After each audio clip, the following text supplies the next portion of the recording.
तो दोस्तों DVS lab ने अपने क्वार्टर फोर के नंबर को डिस्क्लोज कर दिया है। तो चलिए देखते हैं क्या है क्वार्टर फोर के नंबर्स के अंदर। लेकिन उससे पहले बता दूं, कंपनी को से डिविडेंड की भी अनाउंसमेंट की गई है इस क्वार्टर में।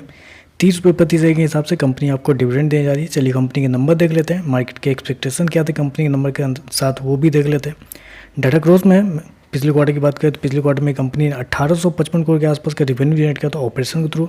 पिछले साल 1951 करोड़ के आसपास, जबकि अभी देखें तो बढ़ के 2303 करोड़ के आसपास कंपनी का जो रेवेन्यू है वो आपको जाता हुआ देखने को। तो साल दो साल देखें तो साल दो साल कंपनी की रेवेन्यू के अंदर एक अच्छी खासी तेजी आपको देखने को मिल रही है। ऑलमोस्ट बोल सकते हैं आप 19% के आसपास का जंप है साल दो साल कंपनी की रेवेन्यू के अंदर। वहीं अगर क्वार्टर क्वार्टर आते हैं तो क्वार्टर क्वार्टर भी कंपनी की रेवेन्यू के अंदर एक अच्छी खासी तेजी आपको देखने को। वहाँ पे देखें तो ऑलमोस्ट बोल सकते हैं 25% के आसपास की तेजी है। तो क्वार्टर क्वार्टर साल दो साल कंपनी का रेवेन्यू आपको बढ़ता हुआ देखने को मिल रहा है। मैं आपको बता दूं, कंपनी ने शो किया है 2303 करोड़ के आसपास का रेवेन्यू, जबकि मेरे पास 5 से 6 ब्रोकरेज रिपोर्ट है। सारे जितने भी ब्रोकर्स उन्होंने अपनी रिपोर्ट बनाई थी, जिसमें सबका यही कहना था कि इस क्वार्टर में कंपनी का जो रेवेन्यू है वो मिनिमम जो था 2080 करोड़ के आसपास, मैक्सिमम जो कहा गया था वो था 2230 करोड़ के आसपास। तो मैक्सिमम जो माना गया था किसी ब्रोकर के द्वारा वो 2230 करोड़ के आसपास का रेवेन्यू, लेकिन कंपनी ने यहाँ पर शो किया है 2303 करोड़ के आसपास। यानी कि आप कह सकते हैं जितना मार्केट की उम्मीद थी उससे कई ज़्यादा बेहतर आपको कंपनी का रेवेन्यू आता हुआ देखने को मिल रहा है।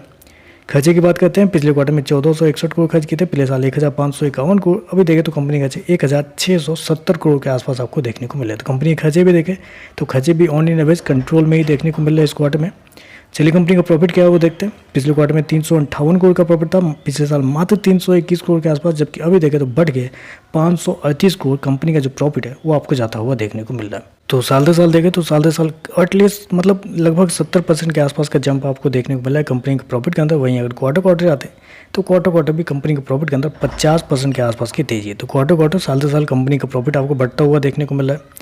मैं आपको बता दूं, कंपनी ने शो कितना किया है 538 करोड़ के आसपास का प्रॉफिट, लेकिन जितना भी मार्केट रिपोर्ट थे उसमें सबका ये कहना था कि मिनिमम 420 करोड़ के आसपास आता हुआ देखने को मिलेगा, मैक्सिमम देखें तो 490 करोड़ के आसपास। तो यहाँ भी देखें तो कंपनी का जो प्रॉफिट है वो मार्केट के एस्टीमेट से कई ज़्यादा बेहतर आपको देखने को मिल रहा है।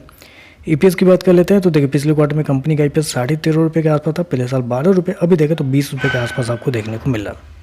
तो ओवरऑल अगर देखें तो नंबर बहुत शानदार आपको देखने को मिले। मार्केट की जो उम्मीद थी कंपनी के नंबर्स को लेकर उससे कई ज़्यादा बेहतर कंपनी की तरफ से नंबर आते हुए देखने को मिल रहा है। तो चलिए बस आज के लिए बस इतना है। वीडियो पसंद आए तो लाइक कीजिएगा, साथ में साथ चैनल को सब्सक्राइब जरूर कीजिएगा।